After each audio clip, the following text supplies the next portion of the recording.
Hello students, how are you all? Welcome back. In last video we have started noble gases.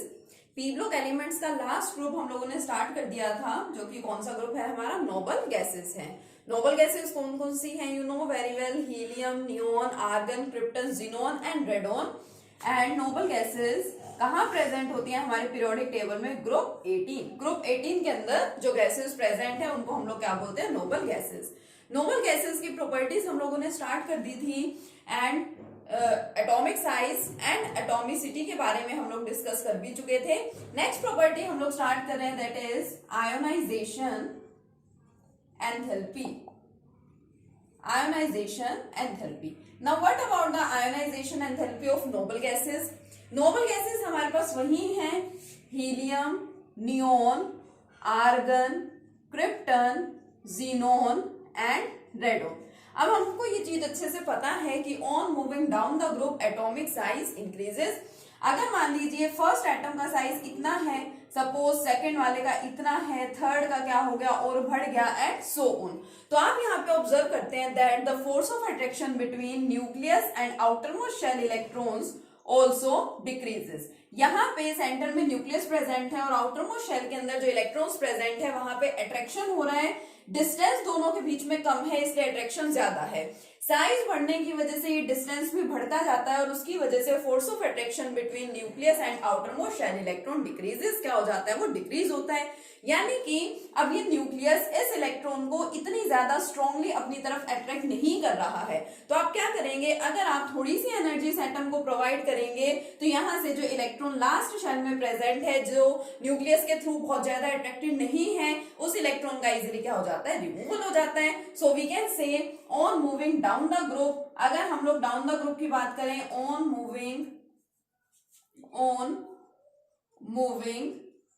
Down the group, क्या होता है down the group? देखिए, on moving down the group atomic size increases, so force of attraction between nucleus and outermost shell electron decreases and hence ionization energy also decreases. 15, 16 and 17 group में भी हम लोगों ने यही चीज डिस्कस की थी.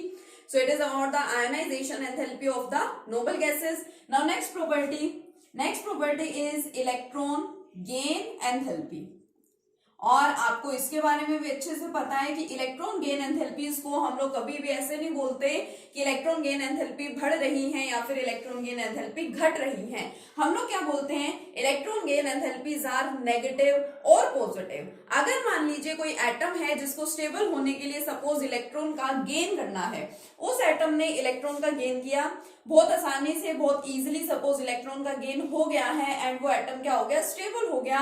तो आप क्या बोलते हैं कि इलेक्ट्रॉन गेन एंथैल्पी यहाँ पे क्या है? मोर नेगेटिव वैल्यू है यहाँ इलेक्ट्रॉन गेन एंथैल्पी की. लेकिन अगर हमारे पास कोई ऐसा सब्सटेंस है, सपोज कोई ऐसा एटम है जो कि किसी भी कंडीशन पे रिएक्शन शो करे ही ना, तो उसके लिए हम लोग क्या बोलते हैं? इलेक्ट्रॉन गेन एंथैल्पी की वैल्यू यहाँ पे क्या होगी? पॉजिटिव होगी. And same is the case of noble gases. हमें पता है कि नोबल गैसेस कैसी हैं? स्टेबल हैं, फुली फिल्ड उनके ऑक्टेट्स होते हैं, ठीक है, कंप्लीटली फिल्ड, उनमें ऑर्बिटल्स प्रेजेंट होते हैं. आउटरमोस्ट शेल में 8 इलेक्ट्रॉन्स प्रेजेंट है, हीलियम का ड्यूप्लेट कंप्लीट है, बाकी सभी नोबल गैसेस का ऑक्टेट कंप्लीट है. तो इसलिए जो नोबल गैसेस हैं, अब electron gain enthalpy which is related with gain of electron, तो यानी कि नोबल गैसेस तो ऑलरेडी स्टेबल हैं, तो फिर वो इलेक्ट्रॉन का गेन नहीं करना चाहेंगी. That's why we say that noble gases have most positive value of electron gain enthalpy. Noble gases की इलेक्ट्रॉन गेन एंथैल्पी की वैल्यू क्या होती है? Most positive. क्यों? क्योंकि वो इलेक्ट्रॉन का गेन करती ही नहीं है, because they are already stable. पहले से ही वो क्या है? स्टेबल है. Okay, now next property, melting and boiling points. Melting and boiling points की अगर बात करें तो हमें पता है कि melting and boiling point depends on the magnitude of van der Waals forces of attraction. Van der Waals forces of attraction के मैग्नीट्यूड पे डिपेंड करता है मेल्टिंग एंड बॉइलिंग पॉइंट. और साइज बढ़ने की वजह से क्या होता है? मैग्नीट्यूड भी बढ़ता जाता है. So we can say on moving down the group the magnitude of van der Waals forces of attraction increases, so melting and boiling points, so melting and boiling points also increases down the group. लेकिन अगर हम लोग वैसे बात करें, complete overall groups की बात करें, कंप्लीट पीरियोडिक टेबल की बात करें, तो कंप्लीट पीरियोडिक टेबल में melting and boiling point noble gases के क्या होते हैं? बहुत ही कम होते हैं. ठीक है। तो कुछ प्रॉपर्टीज थी जो आपको अच्छे से ध्यान रखना है।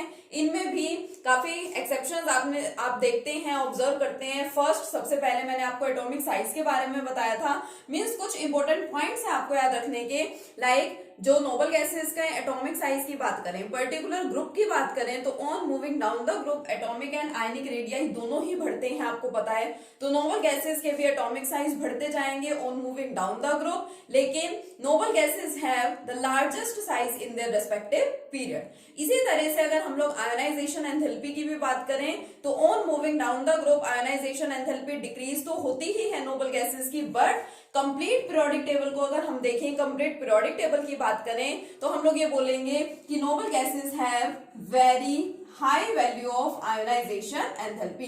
कंप्लीट पीरियोडिक टेबल की बात करें, अगर सिर्फ नोबल गैसेस ग्रुप की बात करें, तो no doubt on moving down the group noble gases में जो आयोनाइजेशन एनर्जी है उनकी वो डिक्रीज ही होती है due to increase in size and decrease in force of attraction between nucleus and outermost shell electrons. लेकिन कंप्लीट पीरियोडिक टेबल की बात करें, सभी ग्रुप्स को अगर हम कंपेयर करें, then noble gases have very high value of ionization energy. अब इसका क्या रीजन है? The same reason that they have fully filled octet, they are already stable, उनका ऑक्टेट कंप्लीटली फिल्ड है, वो पहले से स्टेबल है।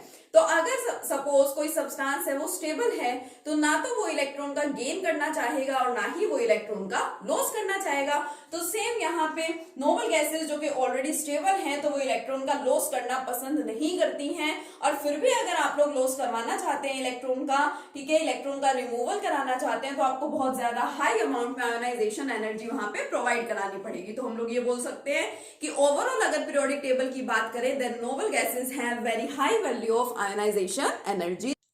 हम लोग नोबल गैसेस की सोल्यूबिलिटी की भी बात कर सकते हैं।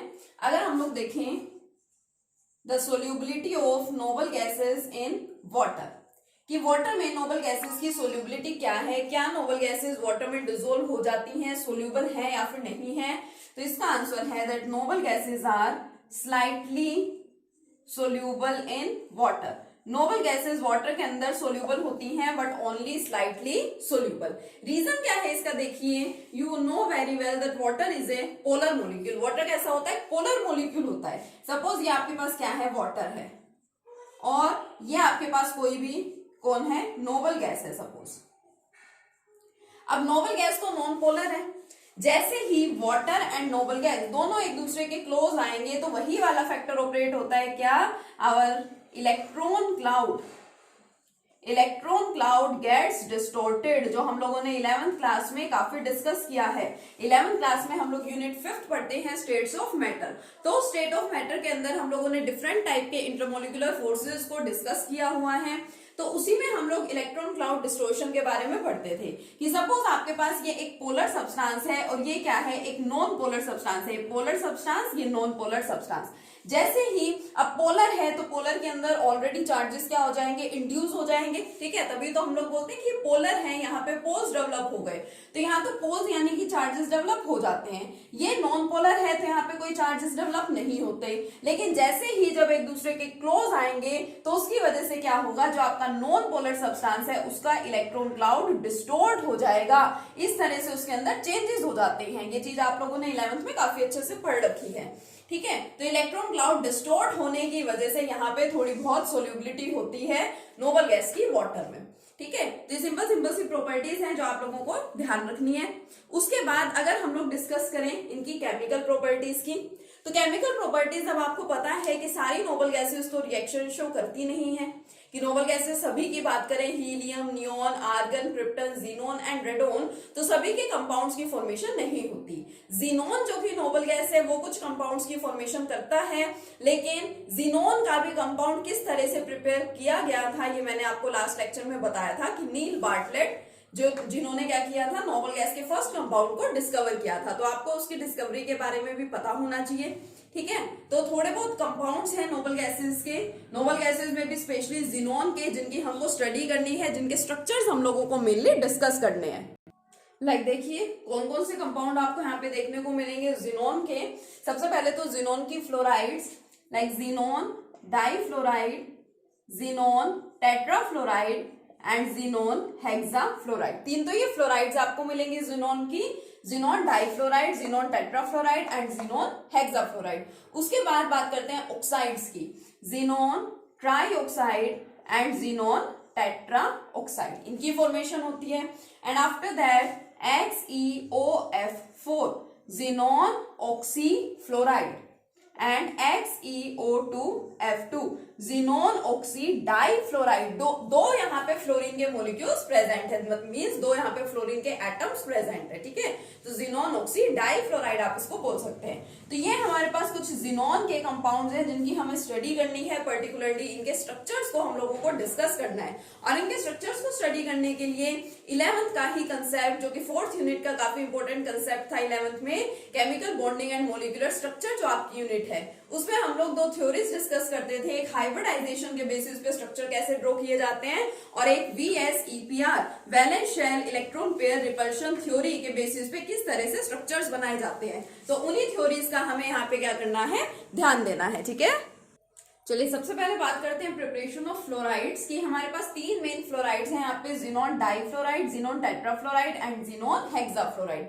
इन तीनों फ्लोराइड्स की प्रिपरेशन किस तरह से होती है ये हमको डिस्कस करना है। तो इन्हें देख करके हमें साफ साफ पता चल रहा है तीनों के अंदर सिर्फ जिनोन एंड फ्लोरीन यही प्रेजेंट है। तो जिनोन और फ्लोरीन को ही अगर हम लोग कंबाइन कराएंगे तो फ्लोराइड्स की फॉर्मेशन होगी, बट कंडीशंस यहाँ पे डिफरेंट होंगी। कौन सी कंडीशंस हैं कि अगर हम उनको अप्लाई करें तो डाइफ्लोराइड बनेगा, किन कंडीशंस में टेट्राफ्लोराइड एंड किन कंडीशंस में हेक्साफ्लोराइड की फॉर्मेशन होगी, ये हमें यहाँ पे ध्यान रखना पड़ता है। तो सबसे पहले जिनोन प्लस फ्लोरीन, अगर हम यहाँ पे टेम्परेचर कंडीशन ले लें 673 केल्विन एंड 1 बार प्रेशर, तो इस कंडीशन में यहाँ फॉर्मेशन होती है जिनोन डाइफ्लोराइड की। अगर हमने जिनोन का रिएक्शन करवाया with fluorine, temperature and pressure conditions है 873 केल्विन एंड 7 बार, तो यहाँ पे फॉर्मेशन होती है जिनोन टेट्राफ्लोराइड की। एंड अगर हम लोग ले लेते हैं xenon plus fluorine, temperature conditions 573 kelvin and pressure condition 60 to 70 bar pressure, then the formation of xenon hexafluoride takes place। Temperature and pressure conditions आपको याद करनी ही है, ठीक है, क्योंकि आपको पता है कि इस तरह से जब अलग अलग कंपाउंड्स की फॉर्मेशन होती है तो आपको ये कंडीशंस ध्यान होनी चाहिए। बाकी एग्जाम में डायरेक्टली आपसे पूछा भी जा सकता है कि किस तरह से हम इनको प्रिपेयर करते हैं, या फिर जनरली क्या होता है आपको इक्वेशंस दे दी जाती हैं, कंप्लीट द फॉलोइंग इक्वेशन के टर्म्स में, तो उसके अंदर इस तरह से कोई एक कंडीशन गिवन होगी यहाँ पे, तो आपको कंडीशन को ध्यान में रखते हुए यहाँ पे आपको प्रोडक्ट आइडेंटिफाई करना पड़ेगा। इसके अलावा एक और कंडीशन भी है, अगर हम लोग रेशियो की बात करें, एक तो टेम्परेचर और प्रेशर कंडीशन हो गई। सेकंड थिंग, अगर हम जिनोन एंड फ्लोरीन ले रहे हैं बट हम लोगों ने लिया जिनोन इन एक्सेस, जिनोन को अगर हम लोग एक्सेस में ले रहे हैं एज कंपेयर टू फ्लोरीन, तो यहाँ पे फॉर्मेशन होती है जिनोन डाइफ्लोराइड की।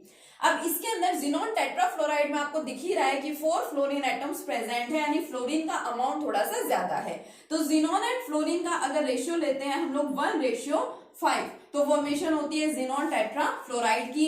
एंड हेक्साफ्लोराइड यानी कि और ज्यादा यहाँ पे फ्लोरीन का अमाउंट हो गया है, तो यहाँ पे अगर हम लोग रेशियो लेते हैं 1:20, तो उस केस में यहाँ पे फॉर्मेशन होती है जिनोन हेक्साफ्लोराइड की। तो आपको ये तीनों कंडीशंस यहाँ पे याद रखनी ही है किसी भी तरीके से, क्योंकि काफी इंपॉर्टेंट रिएक्शंस है, ठीक है। तो आपको ध्यान रखना है इसको अच्छे से। अब ये जो तीनों फ्लोराइड्स की यहाँ पे फॉर्मेशन हुई है, xenon difluoride, xenon tetrafluoride and xenon hexafluoride, इनके भी कुछ प्रॉपर्टीज होती हैं। ये फ्लोराइड्स भी फर्दर रिएक्शन शो करते हैं। तो सबसे पहले बात करते हैं इनकी हाइड्रोलाइसिस की। जो हम लोगों ने यहाँ पे जो फ्लोराइड्स प्रिपेयर कराए हैं, like xenon difluoride, xenon tetrafluoride and xenon hexafluoride, इनकी भी आप लोग हाइड्रोलाइसिस कराते हैं। हाइड्रोलाइसिस मतलब रिएक्शन विद वाटर। तो सपोज हमारे पास है सबसे पहले जिनोन डाइफ्लोराइड प्लस वाटर। अगर हम लोग इनका रिएक्शन कराते हैं आपस में, अगर हम जिनोन डाइफ्लोराइड की हाइड्रोलाइसिस कराते हैं तो देखिए क्या बनेगा, हाइड्रोजन एंड फ्लोरीन, ये दोनों आपस में कंबाइन हो जाएंगे for the formation of hydrogen fluoride. Xenon अलग रह जाएगा आपका, एंड ऑक्सीजन मॉलिक्यूल की यहाँ पे क्या हो जाती है, फॉर्मेशन हो जाती है। तो देखिए प्रोडक्ट्स यहाँ पे क्या क्या बनेंगे।